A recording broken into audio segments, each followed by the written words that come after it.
next reader is our new director of the MFA Creative Writing Program, Bret Shepard. There's been quite a change of guard this past year, and we're equally excited to have Bret Shepard as our new fearless leader of the Creative Writing Program.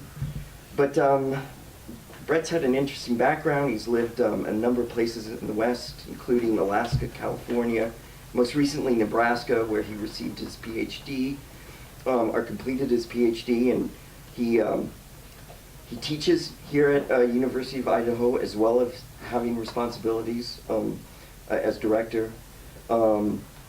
His recent poems have appeared, are in forthcoming journals such as American Letters and Commentary, Boston Review, Colorado Review, Diagram Field, Permafrost, and elsewhere.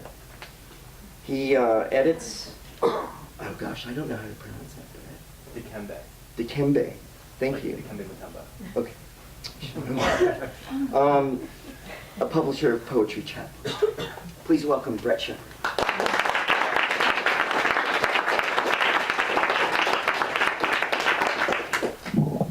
Thanks, Max. Doesn't Max look great tonight? So this is my first year at the University of Idaho, and I'm so happy to be here and working with so many great writers and even better people, even Ron McFarland. Kidding, Ron bought me a beer tonight, so. So the work in progress is such a great idea, and it's a great way to celebrate the Hemingway Festival, and I can't wait to be at the Hemingway Festival. I'll be buying my tickets soon. Hopefully everybody will be. So I'm going to read a few poems in progress, and to kind of preface them, at the new faculty orientation that happened at the beginning of the year, we all had to get up and talk about our research interests and what we were working on and why we were here. And everybody had what you would expect, right? Like the normal things, sciences, humanities. And then this lovely gentleman stood up, his name was Bamboo, and he said, I'm in leisure studies. I go to vacation areas and I study the benefits of vacationing. And everybody had the same look on their face, like, that's a thing? We could have done that? And so there was kind of a collective, like, mourning for ourselves, but like, we all love what we do, but that's kind of special. So I started thinking of how I could work on things that might be really in my field, like of interest to me, like eco-poetic, and yet somehow take me to some places that would be interesting, perhaps for research. And Hawaii is one of those places, and the tropics in general, which is huge, like massive urban areas, right? Like huge cities in India, but also locations like Hawaii. And so some of these poems are about that.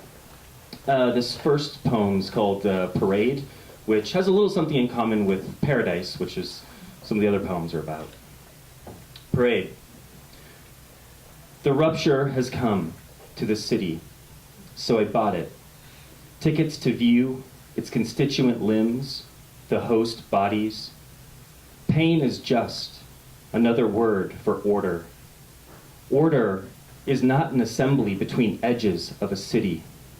It is physical pain inside its insides as the bodily show begins to culture. The other so Hawaii then came up of like, okay, maybe Hawaii would be a great place to go, and I have a long-standing interest in Hawaii. So I started writing poems about Hawaii with the idea that I would be able to travel there and write poems about Hawaii, which I hope to do. So these last three poems have to do with Hawaii.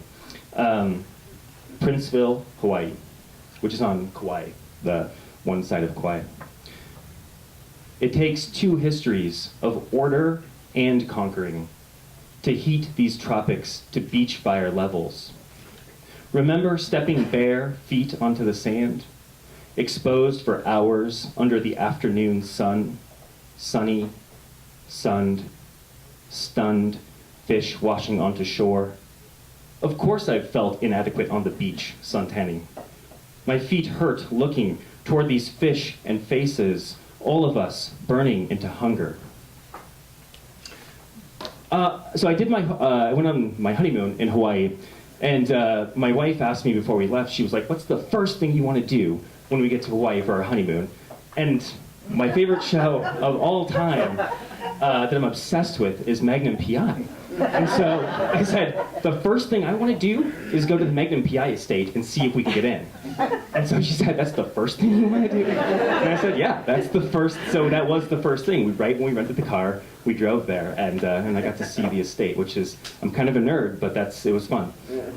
So this kind of works with the idea of paradise, sunrise, beaches, and sort of what happens, if we take other things for granted. Sunrise, again, sunrise. To travel is to discover how many ways a sunrise almost falls from the sky. I keep looking for the strings to be cut from my eyes as they hold the landscape in place. We should beat the fame from this tropical heat. We should do more than watch events of the sun.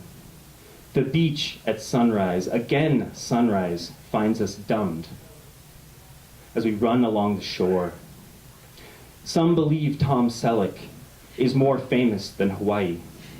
Actually, Hawaii is. Only the Hawaii we all know because of Tom Selleck. And to close, just another poem about Hawaii. Waikiki. Of monotonous paradise, you have to make a choice.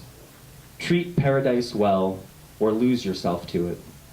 This is considered sitting on a rock wall, a few avocados eaten, some empty beer bottles.